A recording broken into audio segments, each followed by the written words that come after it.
The kids are almost in bed. There's a few adult beverages, not enough, and it's time to podcast. Welcome to New Dad Gaming, the show about fatherhood, gaming, and new dads figuring out their gaming lives. As always, my name is Trevor, and I have a 4-month-old. My name is Gavin. I have a almost 3-month-old. I'm Jeff. I have a 2.5-year-old and a 5-year-old. Beautiful. Gentlemen, how was your week in fatherhood and gaming? Gavin, if I throw to you. Fatherhood, pretty good. She's doing lots of fun, adorable things. Today we went to the library. In Toronto, you have like these, like every Tuesday, at least at our branch, it's like this free story time sing-along thing where you just sit for half an hour and sing songs and bounce them on your knee. So that was pretty fun. A lot of cute babies there too. Yeah, no, everything's going pretty good. We're having some quality time, and as far as gaming goes, I finished off Metro, the first one of the two. I got that done. I'm trying to clear my dance card for fall. Climbing that ladder. One game down, just 50 more to go. You'll be all set. Which is hilarious because the game essentially ends with you climbing a ladder. Oh, perfect. Yeah. I wish I did that on purpose. That's awesome. Yeah. So you did. You totally did. Yeah, no, gaming's going pretty good. There's I want to try to get back into PC gaming again, but because I spend my entire day on my PC making games, I don't want to look at games on my PC anymore. Even though, like, really, a monitor and an HDTV are just the same thing, pretty much, and a console and PC, the guts are pretty close. But there's just something different about sitting on the couch and put my feet up, which is more relaxing, I guess. But yeah, I think it's fun. Yeah, just to add on that, I mean, I think I'm full PC now. I mean, I have an Xbox 360, haven't bought the new stuff, but definitely miss the couch thing. Like, you can run a cable to it and you can kind of capture it, but it's never quite the same. But I do find there's like a bit of accessibility to it in the sense that if I'm working on a project and it's super late, like I can literally just toss in a game of Hearthstone or of Rocket League, like do a Mac. You know, it's whoa, we need the counter Hearthstone. Yes, sorry. Fine. It's a good game, man. But let's go with Rocket League. And it's just finished up this task. My brain is just fried. All right, so fine. Just grab a 10-minute match of Rocket League and then hop right back to it. And what's great is it's just a matter of grabbing the controller, play it, put it down, get back to the work as well. It's not a... When you sit, I find sitting down with a console, it's such a specific task. It's like, okay, now I'm going to like move myself physically over to this area for the purpose of gaming and get into it. So, it's like running a bath. It is exactly running a bath. It's basically like a console gaming, at least for me, it's like running a nice warm bath. You pour yourself a nice glass of wine. I like my warm baths. Yeah, and it's like you enjoy that nice soak. Whereas, like, I find sometimes how I treat PC gaming is more like that quick shower just to get the job done. You know? I gotta wash my hair and get to work. Is there some magazine that we can like plaster these quotes on to sell consoles? let me pitch something to you. You bring a TV into the bathroom, which is a bad recipe. No. And then you get your console and you put it into the bathroom as well. And now you're soaking and you're gaming. You combined wireless controllers. It is now actually possible, and not exactly lethal. It'd be fine. There's not enough power in the battery to do any real damage. No. Maybe prevent sisters or brothers for our kids, but that's okay. Yeah. Well. Yeah. If I'm sorry, and to rapidly change gears again for no particular reason. I can remember when my son turned like the 2 months. I found the 2 month and the 3 month a really great turn. Because I think the first month is really just such survival. You're getting your feet on the ground again. You're figuring out what it's going. Everything is terrifying. Like this thing is gonna die any minute. Like until you have 2, you're just like, whatever. But then you're like, survival of the fittest. Okay. Yeah. Yeah. So the second one. Yeah. By the time the second one comes around, like I think like it's gonna be like we've done this dance. We know what we're doing. But yeah, like that first month, and the baby doesn't do much for you. Like there's no acknowledgement. There's no, you can't play with it. You can't do it. Should we let that just roll for a second? That's to perfectly punctuate the. They do a lot for you. They give you headaches. They give you anxiety. which is So it's all input. There's no output, and then all of a sudden, at the 2 to 3 month mark, like they laugh at you for the first time. You can start to do things to get them to giggle, like they're playful and they're now exploring, and it's fun. Like, man, so that so far has been one of my favorite turns. I imagine every other month is probably going to be a new favorite, but yeah, this 2 to 3 month is such an incredible switch compared to what the first month was. Which I agree. I'm gonna tap it. I'll be right back. Yeah, he's out. he's done. That's it. He has dropped the microphone. He is full on dad mode. Yeah, that's what happens, right? So what's great about it though is he didn't mute his mic before he left. No, let's go. That's okay. Oh, there we go. Look at that. Quiet like a pro. Look at this. Hey, Jeff- to the rescue. Yeah. Perfect. His baby. Jeff, how was your week in gaming and fatherhood? Fatherhood was, I guess we started like swimming lessons and stuff like that. That's kind of after school. So both kids go to the swimming lessons at the same time. But my oldest is really great at swimming. He can do, he's actually in like a separate class but in the same pool. And my youngest screamed the entire time. Kind of what is happening to Gavin right now. The entire time, and he's 2.5, so Like he's like terrified of it? He's just like scared of the water? Or? He just wants to be with his brother. So it's like a brotherly love, which is awesome, but dude, you need to chill out. So that was 30 minutes of horrible. But it ended up they're switched. So I switched classes. It was a little bit of a dad moment there, but they're good. Oh, you back? You good? Yep. In terms of gaming, nothing much really. Just got back into Rocket League a little bit more with the expansion packs and a whole bunch of other stuff. Yeah. But otherwise, a whole bunch of stuff was released for PlayStation today that I really want to get my hands on, but I'm just going to wait it out for sales. Man, so much stuff. Like, there's a crazy game, Wild. Boundless was another one. Looks Minecraft-like. They finally put a date on No Man's Sky, which is ridiculous. June, That's ridiculous. That's fun. June. It's gonna be hard to. It'd be interesting to see if they can keep up the momentum. There's so much hype for it right now. I don't know. You're upset about June because that's when the kids are off from That's right. summer. You're like, really, June? I can't do that. Why can't you just at least wait till September then? Like, why does it gotta sit there when the kids are like, let's go play outside? And you're like, no, I want No. Come on, guys. Think of the dads. Think of the dads who want to play here. Come on. Yeah, but man, just then new Street Fighter coming out. We did this list last time. It's still daunting. Like, Battlefront comes out, Battleborn comes out, Overwatch comes out. Those two are getting into their betas currently. So a bunch of gameplays leaked. Just like, Fallout's gonna be doomsday for Gavin because they're just not gonna be on the show anymore. Yeah, they Fallout all the time. It's just gonna be like a little Fallout icon, like in his stead, with a crying baby in the background. Yeah. Little bobblehead. That's it. I'm forgetting a big one. Fallout. I wanted to get into Divinity: Original Sin, which is kind of like a Diablo esque game, and I couldn't play it on my crappy old Mac, but I can play it on PS4 now. And it's got online co-op and couch co-op. Kind of neat. But again, $60 I'm not going to spend. You should get your wife in on that one. That would be a good one to test. She will not do it. But it would Baby, you're going to love this game. We totally have to get it as relationship building. Relationship building. What are you doing?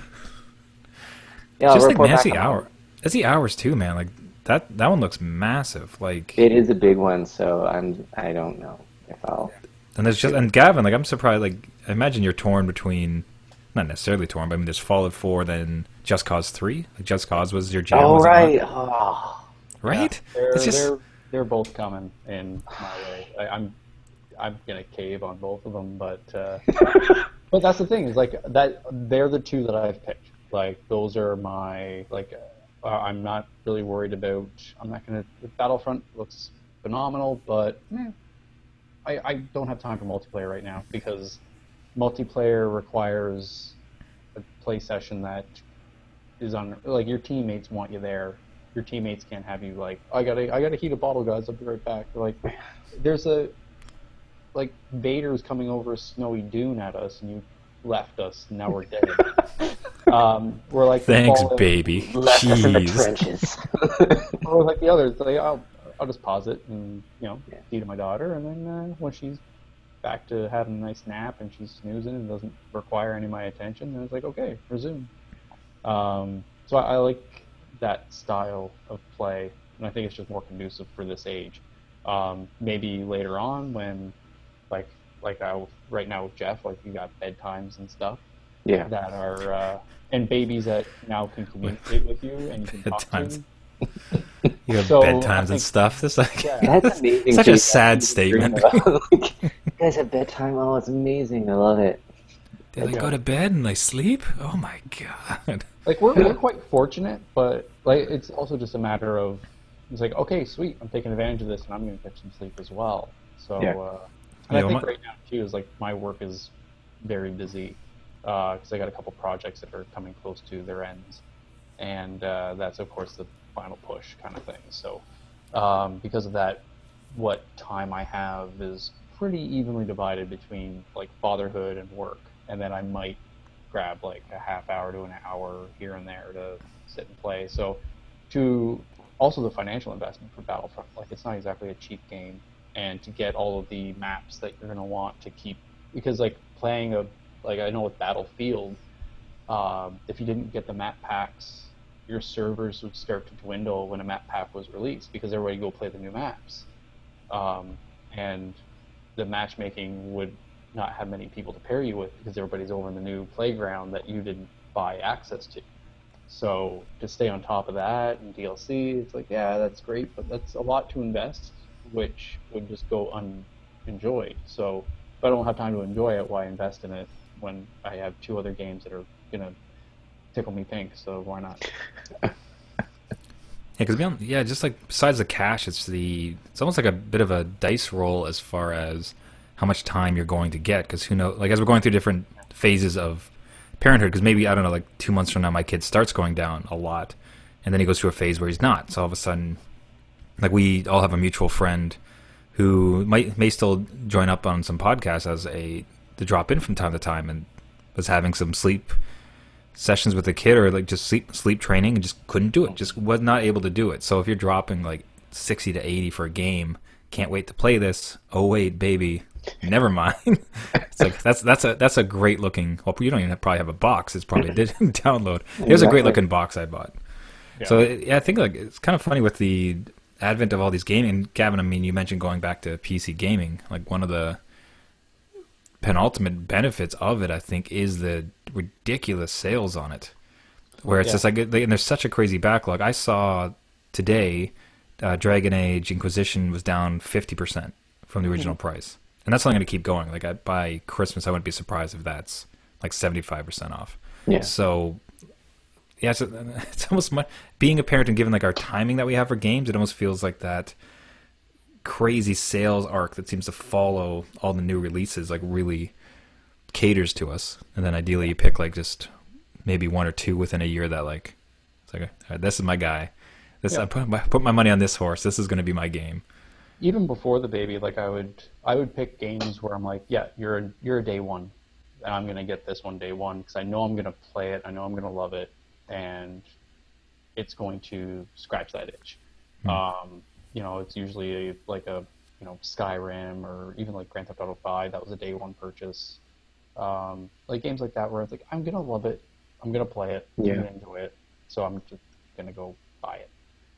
Where there's other ones where it's like, yeah, I am going to probably really enjoy this game, but like, I'm not jonesing for it so bad right now. Like, I'm getting my gaming fix with these couple titles that I don't need to buy everything the first day it comes out. They can wait, they can stew, and it's not even a matter of price, it's just a matter of priority. And it's like, no, I'm having fun with these ones, I don't need another game right now. It's like buying another book when you got 3 other novels on your nightstand. It's you don't need to like finish your books and then buy that novel, and you might get lucky and it'll be in paperback by then and you'll get it for less. So it's the same sort of principle. I'm in the same boat, but as long as you, like, if you can hold off on a game and not get spoiled, then that's all the better, right? It's kind of like Uncharted 4 would be a day one buy for me, just because I know somebody out on the internet is going to spoil the ending, and then that would be my game spoiled, right? Whereas a game like Fallout or something, you kind of create your own path. There is an ending, I'm sure, but you create it's all about the journey, right? Versus Uncharted, where it's like a 12-hour compact. Like if I was spoiled on Last of Us, that would have ruined the whole game for me. Yeah. Like I can't take that kind of stuff, so those ones will be day one. I don't want to be spoiled. It's like a book, right? It's like someone telling you the ending of a book. I just beat Last of Us this summer, like my first playthrough ever, and I managed to avoid getting it spoiled for me. That community was pretty good at that. Yeah. Yeah. For not spoiling it, but a lot of people out there will just YouTube comments. Don't go in the YouTube. Our comments, yes. Oh, yeah. But not our comments are great. Yeah. No, but I mean, with like I know that I feel you almost have to search for it a bit harder than with other spoilers.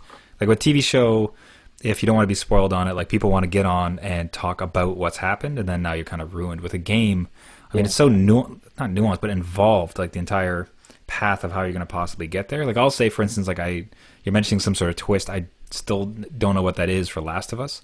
It feels like it doesn't feel like something that would just be punched in your face. Like if you search Last of Us, like the first sentence on Google is like, "Hey, guess what? Here's like the ending." Ha. It was a ghost all along. Yeah, it was his brother. But yeah, so fortunately, it kind of feels like games. You have to work a little bit harder to get spoiled. Because I have no idea I have no idea what's ever happened in an Uncharted game. I don't know what's happened with Last of Us. At some point, I do intend to like play those ones, because those in particular seem like events as far as gaming. Mm-hmm. That's defining our kind of. Like, there's a lot of things that happen between point A and point B. Like, even if it gets spoiled for you, you can still enjoy it. Like, it was shortly after I had first met my wife in college. She is having me read through the Harry Potter series because she absolutely loves Harry Potter, and now I do too, not just because I have to. And spoiler, he's a wizard. But no, she was having me read through all the books, and I was partway through a particular book, and my roommate, who had no interest in the series whatsoever, but had found out what had happened in the most recent book, and it was a pretty big thing. And I'm not going to be that guy, so I'm going to say vague about all this, even though this thing's like been out for so long. But yeah, no, he basically like, so-and-so dies, and I'm like, I was literally a chapter away from that point, and this was like a few books in. I'm like, really, man? Like, I'm this close, and then it's like somebody just, kicking in the door, like, the Titanic's gonna sink. It's like, oh, come on. How'd you do that? There's got to be some leniency for dads, right? Like, we don't have the time to play these games in a day. That some people will get a day one, some teenager, and then sit down, play through 14 hours of it in a single playthrough, and then post all their comments on, just to ruin it for them. You do have to search for them. They're posting all their comments in 4chan, so it doesn't matter. It's like, you guys, did you see what happened with that? Oh, shh, there's a dad here. There's a dad here. Shh. There's a father. Keep it down. Now, by way of story into segue, as far as Gaming Week, so a lot more Rocket League, Hearthstone as always, but Rocket League had an interesting one where, before I do, I'm using that as a transition to what we're going to talk about. So first I'll say, my kid's going crazy with his sleep hours, and he's teething, so he's created a new habit where he wakes up at 3 or 4 in the morning and just stays awake for 2 or 3 hours, like with amazing amounts of energy. So that's been fun for a little while. Seems like he's getting a little bit over it. So yeah, when you say frozen washcloth, and like the various other like teether type things that we had for him, it's not, he's not in a terrible amount of pain. Fortunately, it's really just a little bit of discomfort, and he just awake, so awake. So that's been fatherhood for me recently. It's like trying to soothe him and soothe myself as it's 3 in the morning. But with gaming, Rocket League, playing away, still having a great time with it. Playing this one team, and they're named all the exact same. So I guess they were some sort of team together, or like always play together. It's like BAM, like bracket 1, BAM 2, and BAM 3. and enter the game and just say like, yeah, okay, whatever, replay. And I get matched up with the same guys. The next thing you know, like I'm looking in the chat and they're just blasted me. It's like, F you, like my gamer tag is good times. And it's like, F you, good times, you suck. You're just like a stream of it. They're hating me so hard. Yep. Like, what is this? Like we're in cars, like hitting a soccer ball. Like what? And you don't even know like what. I didn't say anything. I don't know if I like cut you off, like or something. And I'm such in my rocket car playing soccer. And I got the finger the other day driving the speed limit. Like someone was behind us and we're driving the speed limit, and they're honking, and then they pass us and give her the finger. See, probably people. I knew that they were going to pass us and do that, so I already had mine locked and loaded, so they got two in return. Like, I see your one, and I raise you two. Or twist, they didn't have one, and they saw yours. They're like, I'll show this guy. Preemptive. Yeah. You're the aggressor. But no, it's just sometimes people take things way too seriously. It's like, yeah, it's whatever. It's just a game, or it's just a TV show, or it's just this or just that. It's like, calm down. Life's too short to get. Yeah, I literally don't think, and we got beaten terribly on the previous game, so I don't think it wasn't like he was angry because they lost. So I think it was, if anything, I think it was probably trolling, like they were hoping to get a rise out of me, and I'll respond. But yeah, sure, I'm gonna let me just correct you on the internet. I can't wait. This will work out great for me. Well, you click next game, right? You're like, I believe you were incorrect on the internet. I want to fix this. Yeah, that's not gonna work. And then as a resolution, they're like, oh, that's an excellent point. Well said, sir. I will rethink some of my life choices. Rocket League. I hear a disagreement coming to a reasonable conclusion on the internet is one of the first signs of the Book of Revelations. Yeah. Won't happen. And when that happens, that's when the four horsemen come over the hill and the seas turn to blood. Oh, jeez. Yeah. It's something like that. Or it's a YouTube comment says, "Great job." I think it's even rarer than that. It's more rare than that would ever happen. Yeah, I use it as a segue anyways, because Rocket League is a game heavily focused on multiplayer. You really are you can play bots, but ultimately it's just about playing multiplayer. It's team competition. Yeah, most of the games that we even mentioned there, Battleborn, Battlefront, and basically any game that we had rattled off, going to have multiplayer. It's going to be online. The current landscape has every game with some online component where they're interacting with people. If that continues to be the push, like what is that future? And that just kind of gets into what we had started to talk about today as far as what is that future of gaming.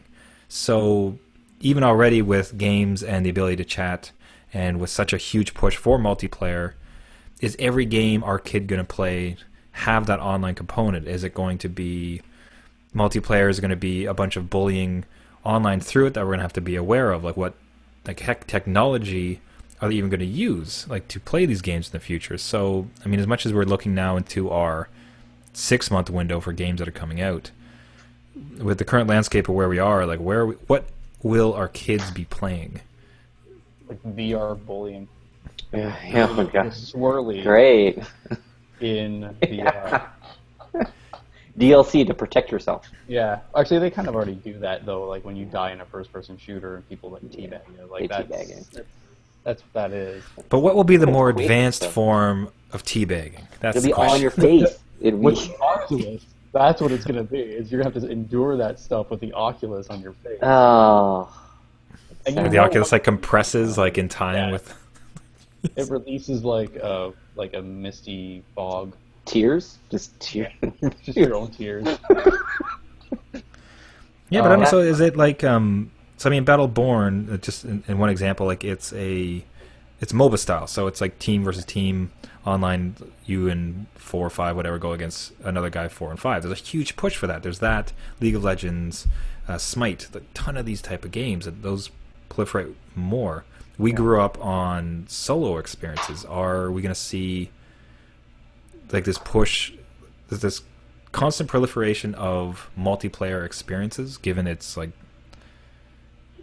was going to say easier development. That's not quite the case, but just an ability for that. There's no such thing as a story, so it's never quite done. It's about playing in constant matches. Do you think our kids will be playing more multiplayer games than we are currently? Are they going to lose single player? Well, I think the line for multiplayer and the idea of multiplayer is starting to get a little vague and Blurred, it's like a yeah. gray zone now. Because when you look at games like like Halo? Dark Souls, Dark Souls, it doesn't it does have a multiplayer-esque component in the way of communicating with other players and where they die. Um, even with the Mario Maker, like, yes, somebody made that map, but then you also see on the map where people failed. So Yeah. these little notes all pop up. And I think that's that sort of trend right now with social media and Twitter is that incessant need for us to share everything. Like, even the new PlayStation 4 controller has a button to share what you're doing, and you can link it with your Facebook or Twitter account. So if it isn't just multiplayer interaction, if it is only a single player experience as far as narrative goes, and it is a story focused item, there's still that, I think, component of, well, yes, I'm experiencing this by myself, but I need to tell everybody about it, or else it's not real. Yeah, I could see that with like game mechanics, right? I think are Yeah. changing, right? Like Mario Maker and Demon Souls, Dark Souls, even No Man's Sky, right?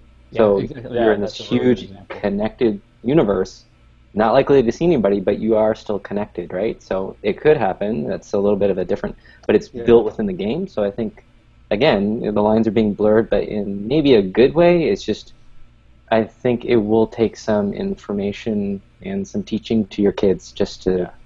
to what you put online, what you say to people online, Mhm. and what cyberbullying is, because that's going to be a big thing. It But is, and like to be able to not get to understand and just be like, just don't respond to it. You don't need to. Like, yeah, if they're trying to troll you into a reaction, then if you do anything to cater to that, then they've gotten what they wanted. right. The lure has caught the fish.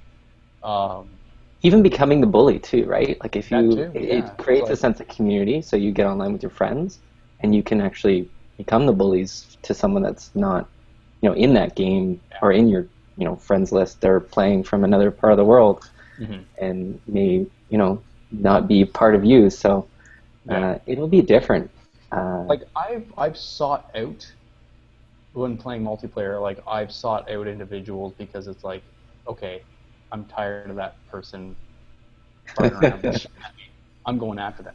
But like I've never done it verbally. It's just been a matter of I still played by the rules of the game, Yeah, but in I game. focused all of my attention on that person. So I was kind of picking on them, but I wasn't doing it unsportsmanly. Like it was like if you're playing hockey and it's like, all right, I'm gonna check this person every opportunity I get. Um, because I just want to put them into the boards because they tried to trick me and I didn't like that.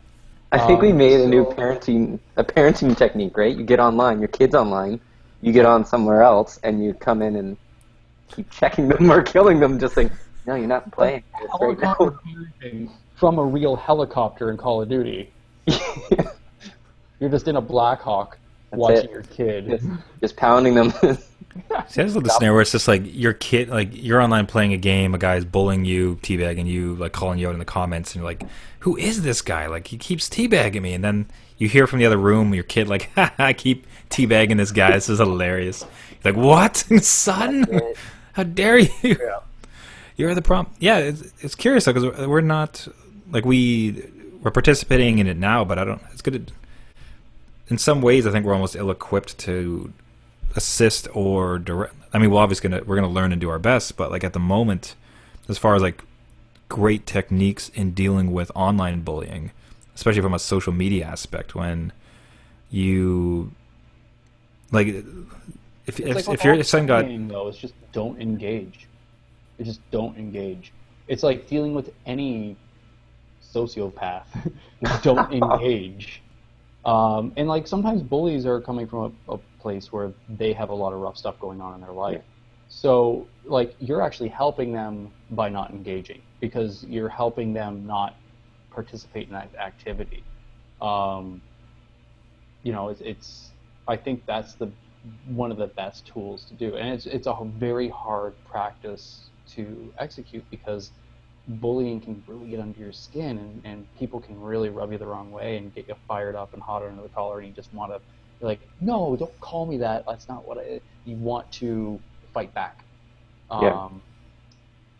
And that's when you react the way that they are looking for. Like, they're looking for you to see their actions as getting under your skin. And as soon as you show them any evidence of it working, then they'll keep coming at you. I think it's just a matter of just don't engage with it, and that's one of the primary ones. There's certain times where that won't work. It's not like that's I just solved bullying. Everybody listen. You did it, guys. Myself growing up, that was something I discovered. It was partly due to gaining confidence a little bit later in my adolescence, and part of that was like finding ways of no longer having to worry about being physically bullied. But even the emotional bullying was the hard thing for me, and I realized that it's like, well, if I don't participate with them, they get bored, and I'm no longer providing them with what they need, which is an opportunity to look big in front of their friends. And if I don't give them that opportunity to look big in front of their friends, they're just going to go and break a cafeteria tray, and that will do the trick. And then nobody got hurt, except for maybe the cafeteria lady's going to be upset because another tray got broken. But I don't provide them that outlet, and that helped. So I think with online, it's, there's block buttons for a reason. If somebody really harasses you, you file a complaint, even anonymously. If they're doing it to you, they're doing it to enough people that they won't know who filed the complaint anyways. I think the big thing will be exposure too, because when we were growing up, we were exposed kind of online gaming maybe when we were 12, 13, so we had a better grasp on bullies. Now, like, my kid is 5, he can get on the 3DS and get into Wi-Fi, and he might be communicating with somebody that's 35 years old, trying, either preying on him, bullying on him, whatever. Yeah. So I think it's a matter of when we expose our kids to that, and when they kind of fully understand what a bully is, how to deal with somebody that's not their age and can outsmart them, right? That's where parenting is really going to happen. That we were exposed to were in our own schoolyard. So it was a level playing field, but now they might be, punching above their weight class, so to speak. And it's like, it's a different sort of playground. Yeah, so I guess in some ways that kind of relates to a hope that I have for the future in gaming. I don't know that we've seen it any direction of it not of going this way, but ultimately, if everything does keep making a push to be online, super social, multiplayer, like if you lose that ability to have fantasy and then power fantasy, in the sense that when you become Nathan Drake, like, wait, it is Nathan Drake. It is, I said it, and I'm just like, oh no, I don't think that sounds right. And you're like, who are you talking about?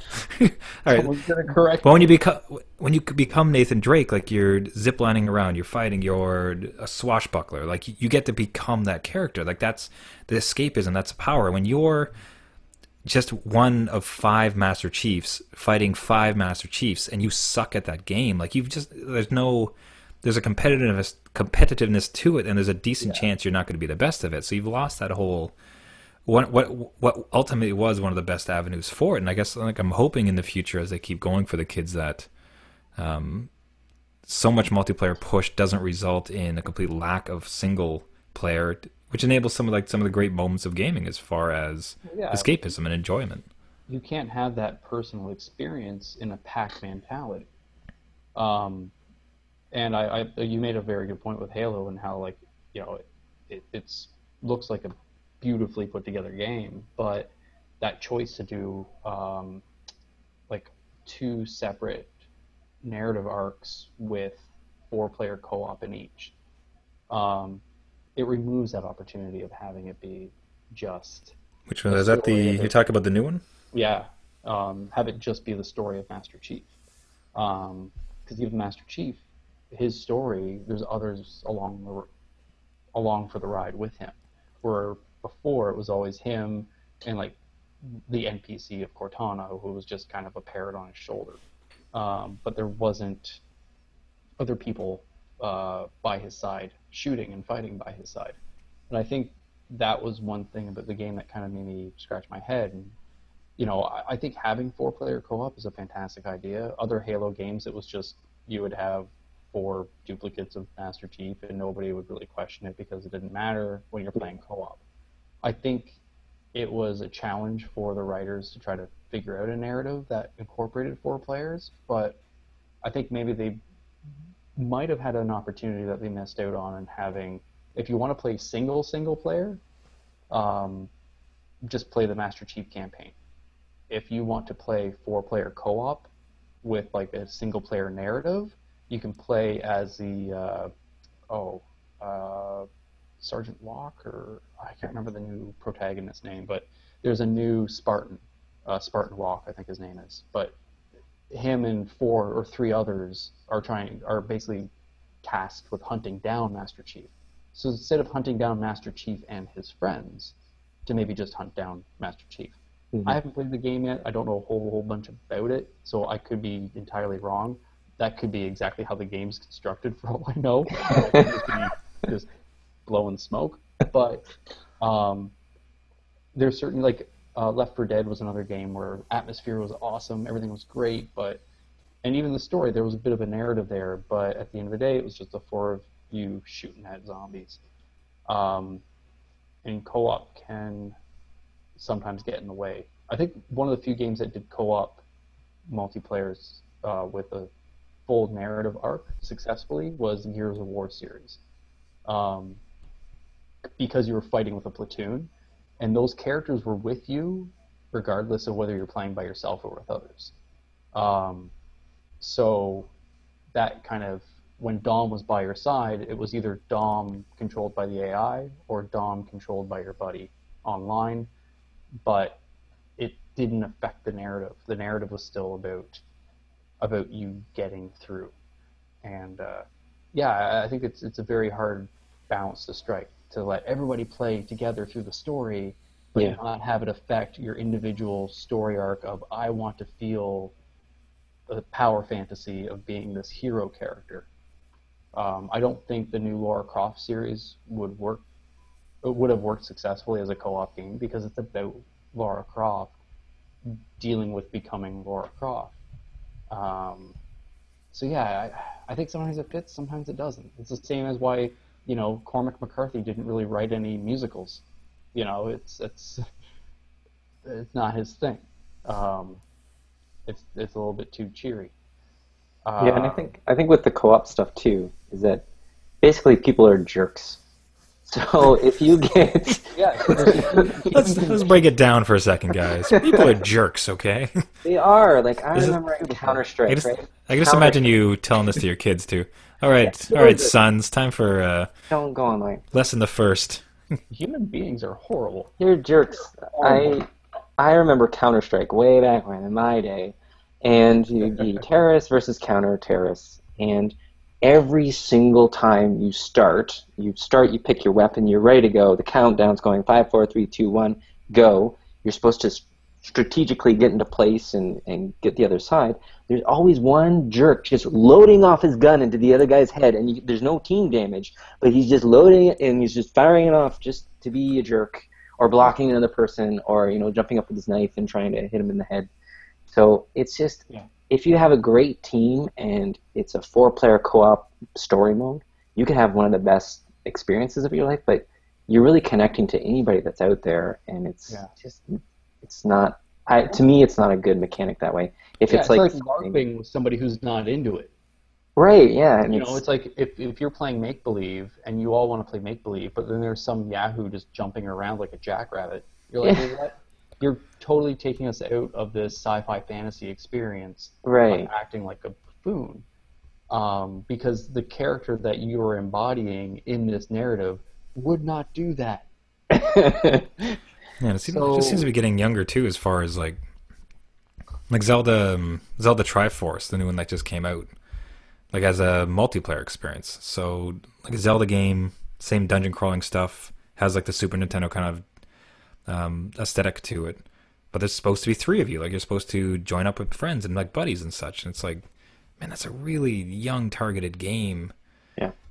to start be pushing this type of stuff. And yeah, like maybe it gets more in, like the having to have people like involved in it, like having to have multiplayer and like having so much focus and effort being put into it, and what we lose from it.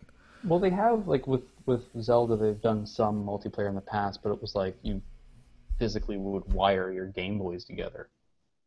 Right. Yeah. But yeah, it is kind of tough to see where what gets sacrificed in regards to storytelling techniques, for the sake of being able to cater to multiple different people with multiple different decision-making capabilities, and also needs from the story. So it is a bit of a juggling act, and sometimes it's like, you know what, maybe we'll sacrifice this gameplay component and this multiplayer component, or at the very least the interactive multiplayer, like the active multiplayer, as opposed to passive multiplayer, like with Mario Maker or with like Demon Souls, where you can kind of leave little notes and stuff. Actually, even Dying Light, I'm playing that right now. There is a co-op component, but you don't have to do it. And that was actually something, the previous game that same company made, the Dead Island game. All the cutscenes had all 4 characters that were available for co-op, regardless if you're playing co-op or not. Like, the story continued with all 4 of those characters. Even if you were playing a co-op game with 3 other people and all 4 of you were the exact same character, cutscenes would still have 1 of each character. Oh, that's neat. So it would maintain the integrity of the plot, but it would also be a little weird to see duplicates running around in the environment. It would remove you a bit. Dead Space did that well, though, like a duplicate. I remember that one. But again, hard to find someone to play with. Who I had a kid. acting like a fool. Yeah, well, yeah, and I had a kid. My friends at that point did not have kids, so I could only play, 1 chapter, and then I'm sorry, I'm cooked. I gotta go to bed, and they're stuck there. So they would finish the game, and I would not. Yeah, jeez, like that. Yeah, now that we're playing anything, we play multiplayer too. Like, it really kind of needs to be level. I started to play a little bit of Diablo 3. Unfortunately, never really got very far. Buddies of mine blasted ahead. Like, they're so, like, they're level whatever 90, every mythical legendary weapon you could possibly imagine, and like my guy's like level 6. He's got like a slingshot. And it's just like, well, like, we're never playing again. Like, it's just because baby duties call. So there was just no chance to keep up with the leveling to possibly be able to play with other people. No, and I think, like, with this whole overall talk, I do think the way technology's going, it will be more multiplayer centric, or it all blows up and, Facebook, Twitter, everybody, like the privacy cloud or whatever, implodes and nobody posts anything about anybody's lives and we all go back to the old days. But more than likely, we'll all be interconnected even more so, and maybe we're not giving our kids enough credit because they will grow up with it and maybe know how to deal with it as they're learning it, versus us where we learned it but it was at a different time, right? So we did the same sort of thing. Between us and them that fell on their swords and made the bad choices online. Yeah. Like, learn from my mistakes. Who have made examples of themselves for the following generations to see the idea of information permanence. Right. And our generation has pushed it to its worst possible corners, right? As far as like they really figured out, like, this is like chats are kind of a bad idea, and with, sorry to mention Hearthstone again, but they didn't implement the chatting system. Like, you just can't chat to the guy you're playing against. Okay. You can emote, so you can say things like oops, or like great play, or whatever else you want to do. But that's it. Like, because they ultimately looked at it, they looked at the landscape and they said, there's going to be nothing added to allowing people to chat and have those kind of angry conversations. Rocket League, like, you can stop the game and type something, but it's way too hectic too. So they implemented a quick kind of like kind of a token kind of system, right? As well. Yeah, it's just like, hey, like, nice shot, good pass, go defense, like fun type of stuff. So in many ways, like, we've found all the nooks and crannies and the dark alleyways of how gross and awful things can get, and and now we're building the new stuff. Like our ages have gone, at least got the taste of how awful it can get. So all new conversations in many ways start with, okay, what can we do to make it better? Like, what is your abuse system? Like, that's a conversation people have now. As far as so. Perhaps. Well, I think we're seeing that already, like as you said with Hearthstone, and I've also with the Wii U. I think personally here's how I see the issue of human interaction with online gaming being solved, and it's with emojis, because it's really hard to bring this home, Gavin. Well, yeah, let's do this. But yeah, no, just okay. With the emojis, it's a modular communication system where you can't really add too much pepper to it, so to speak. Like there's no emoji for like derogatory statements. Like it's really like a smiley face, frowny face, poo shape thing or whatever. Like even the worst emoji is juvenile at best. So I think having things like pre-canned communication, like a modular communication system for each game that's catered to a particular style of the game, will remove that. It'll allow players to still communicate what they need to communicate in regards to the gameplay. So like if you are playing something like Battlefront, you're able to tell people to like attack that target, but not only are you telling them to attack that target, but you're telling them to attack that target in a voice acted, like properly sounding audio clip of a character from that universe, as opposed to just some like preteen guy who's still figuring out what his voice sounds like, shouting it at the top of his lungs in a $3 microphone. So I think those sorts of communication methods will help with that, because it'll allow people to say what they need to say for the sake of the game being able to move forward, but it will remove and mute their ability to say anything but. See? There you go. Exactly. Yeah, I got a little thumbs up, emoji there for you. Yeah. There you go. Trevor agrees, and he didn't call me a name. No. You brought it home, Gavin. Good work. There you go. It was out of the poo emoji, and I thought your explanation did pretty well, actually. Yeah. Yeah. So Jeff, like closing thoughts on how future gaming will be. I guess we've taken it to more the multiplayer stint, but no, I think it will be more interconnected for sure, and I think we just need to monitor our kids like any good parent would, and just even be in their world a little bit, because I know a lot of parents get disconnected from what their kids are doing. So even I think with our generation, it might not be the same problem, because we're mostly technology, kind of into technology, and we can ride along with it. So I know I will be enthusiastic too, because 3DS. Like, we're wanting to be around with them. So we'll be the lame parents being like, "Can I play Battlefront 18 with you?" But honey, I have to play the video game. The boy wants to. Test it out. I gotta beat it first to know if there's any bad words. What kind of parent am I? But I think we'll be more involved, and I don't think it'll be an issue. I just think it's a monitoring issue, and just see what happens, and where there are issues, find solutions and correct it, right? But I think that's kind of goes back to what we've talked about on just watching our kids, and it will be interconnected. I don't think it will implode. I don't think people will go back to just solo, single player, come over to my house kind of games. It'll be all online. It'll be one huge community, hopefully. And whether or not they go like the universal like emoji kind of way to create that experience in each game and kind of control the experience, or if it's more loosely based and have people yelling, screaming at each other, I don't know. But again, monitor it. But I think that's the future, is just everybody's talking to everybody. Yeah, hopefully I do. Yeah, and like I said, as long as we know how bad it can get, people are getting smarter, we are knowledgeable about it, and I think ideally we're looking at a very bright gaming future for our kids. Oh, there's going to be a lot of fun stuff out there. I hope so. I want to play a lot of fun stuff. Yeah, I can't wait to play my kids' games.